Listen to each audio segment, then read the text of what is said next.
Ikalima. They bring that ball around once again. Ends up with Lee. Lee brings it closer. Overshoots. Nice save there from Ping. Ang ganda ng balik ng bola sa kanya. Everybody forgot about Pingris. Pingris galing, but it's a smart play of Paul Lee. Minutes talagang nice play. Effort play by Pingris. Drop pass by Paul Lee. There you go. Pangapat. Energy, it's pure energy. Yeah. Pwede ba yun? Eh, wala, hindi naglalaro si Gary P. Dati nasa kanila, ibinibiwan nila. Bo Belga on the spin. Bo Belga going to work, ha? Wow, what a sweet move para rito kay Bo Belga. Kaiwanan si big man Fajardo eh.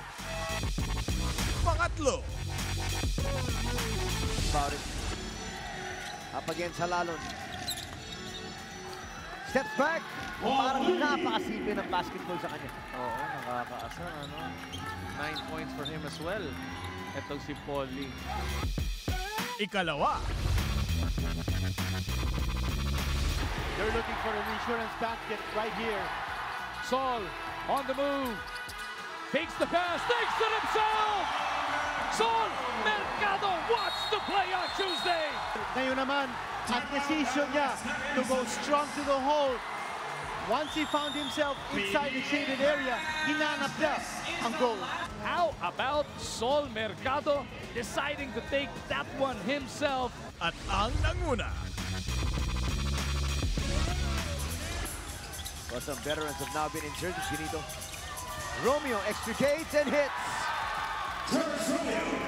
That's just terrific one-on-one movement on the part of Terrence. Walang screen yun, no? Walang pick. Yung step back galing kay Terrence Romeo. I mean, what a virtuoso move. Not too many players can do something like that.